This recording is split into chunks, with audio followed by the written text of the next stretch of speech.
Welcome back. Belgium has added its voice to the recent calls by world powers for Rwanda to stop supporting M23 rebels in DR Congo's North Kivu region. The call came from Didier Reynders, who is on a visit to Kigali. The Belgian foreign minister met with Rwandan President Paul Kagame and the country's foreign minister. Rwanda has warmly denied accusations of supporting rebels. We have details in this report. Called M23, and they are a small rebel movement that could spark another war at the border between the Democratic Republic of Congo and Rwanda. These soldiers deserted the Congolese army after their leader had been disgraced by the International Criminal Court for crimes of war. Here in North Kivu, they are slowly taking control of the village and are trying to set up a new administration. The people are behind the M23. You'll see for yourselves that now there is security and stability. However, the Belgian Minister of Foreign Affairs, Didier Reynders, doesn't share this opinion. He visited the area after arriving to Rwanda on Saturday. After meeting with President Kagame, he then met with his counterpart. Both the DRC and the United Nations are accusing Kigali of supporting the M23. Reynders is worried of an escalation of hostilities and demands an end to supporting the rebels. There is a risk for Rwanda to see the international community taking the floor for all the actions. And of course, it's always that. These were words of warning to the international community about possible sanctions against Rwanda. We have asked for an opportunity for Rwanda to discuss these accusations. They are baseless. But we also feel that, and I'm venturing that it's also the wish of Belgium, that we start looking for solutions. We cannot go on with the blame game forever. Louise Mushikiwabo will take this message to New York in a few days. It is a debate that the United Nations will need to have regarding instability in the region.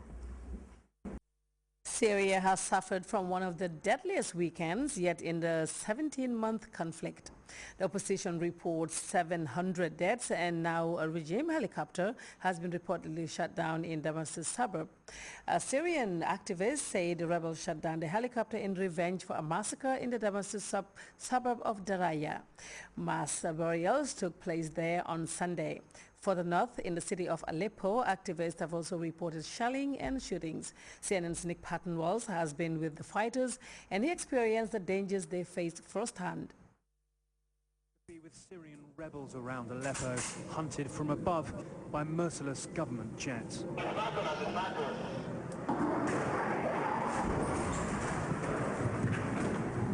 That flyby followed with relief they survived, and one commander's anger that they must fight alone.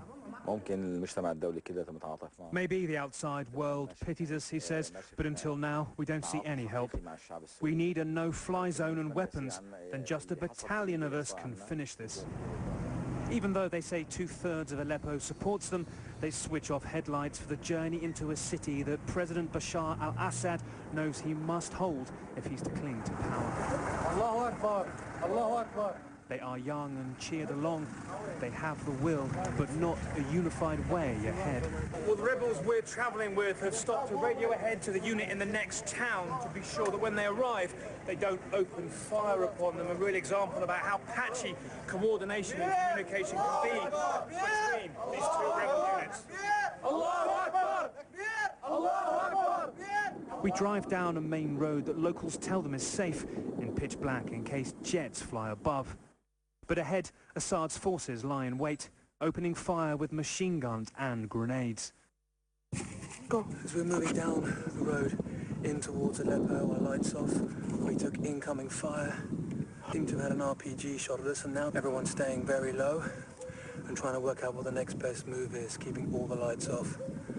We couldn't even risk the tiny lights our camera makes when filming until we'd made it to some trees nearby. They say there's been wounded, perhaps dead, in the front rebel vehicles. They're trying to bring them back, but a major fear now is a jet that's been circling overhead for the past 15-20 minutes. It keeps swooping low.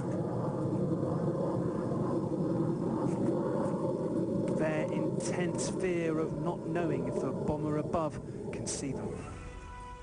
Later that day, state TV seems to headline this incident as a failed attack on an army checkpoint. The rebels must wish they were that organised. They lost 2 men and had many injured. They later learned local rebels knew there was a military base on that road, but the information just never got to this unit. And many think the rebels will eventually be victorious because they know the areas they're fighting in better than the Assad forces. But tonight we witnessed on just a very local level how a lack of cooperation can be fatal. And you have to ask, really, what that means for the rebels' strategy nationwide. Questions when for now there are mostly prayers that somehow this rebellion pulls together fast enough to bring the killing to an end. Nick Payton-Walsh, CNN, Aleppo, Syria. Well, time now to take our second break. When we come back, we'll take a look at the weather report. Stay tuned in.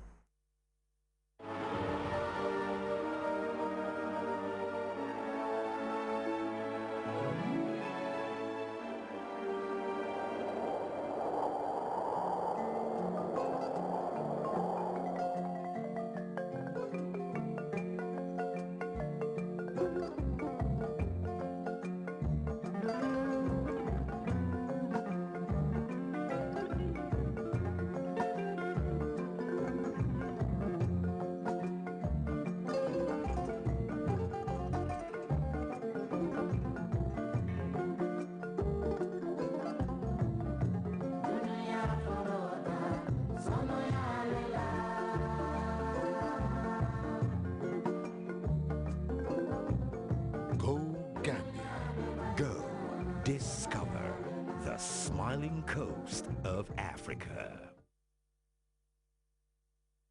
Welcome back. Time now to take a quick look at the weather report, courtesy of the Central Forecast Office.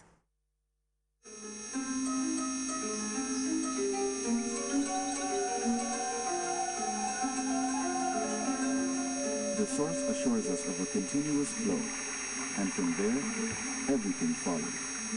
And for those of us who know what the River Gambia stands for, understanding its sustainability in all aspects of life is easily confirmed.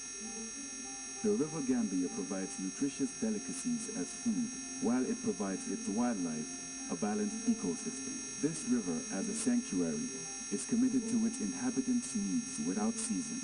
And as you travel along, all these values are replicated in one company, Elton, just like the River Gambia, leads in its commitment to values that matter most. Elton, championing the vision for a new generation.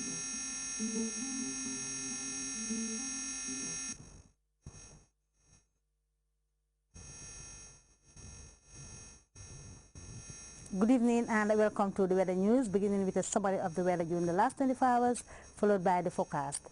The Gambia over the last 24 hours was characterized by cloudy conditions, rain showers and thundery activities. The figures obtained are as follows, with Banjul recorded the highest with 6.3 millimeters of rain, Kerewan recorded 6.1, Yundum 3.6, and the lowest was over Genoy with 2.8 millimeters of rain. To see what will follow, let's start with a look at the satellite image captured at 16:30 hours, indicating the presence of convective clouds stretched over parts of the Gulf of Guinea states, with deeper systems observed over the central and the eastern part of the continent. Rain showers and thunderstorms will characterize the areas affected in the hours to come. The north and the southern sector were mainly dry and stable during the period. Tonight over the Gambia, we are expecting rain showers and thunderstorms to affect the country. Day tomorrow will be characterized by scattered rain showers and thunderstorms. And then right to moderate southwesterly breeze will continue to dominate the wind flow across the country, with morning temperature values of 24 degrees Celsius expected over Banjul and Yundum. We are expecting 22 degrees Celsius over Kerewan and Sebanor. The rest of the country will record 23 degrees Celsius tomorrow morning. Top temperatures will be 30 degrees Celsius over Banjul. Yundum will record 29 degrees Celsius. We are expecting 31 degrees Celsius over Kerewan and Sebanor. Guinea will be 32 degrees Celsius as well as Sapo. Kauru will record 33 degrees Celsius. The rest of the country will be 31 degrees Celsius warm tomorrow afternoon. We are expecting low tides of 0.45 meters at 22 minutes to 1 o'clock in the morning and 0.42 meters at 27 minutes past 1 in the afternoon. High tides will be 1.63 meters at 22 minutes past 7 o'clock in the morning and 1.48 meters at 8 minutes to 8 o'clock in the evening. Wave heights will vary between 1 to 2 meters and mainly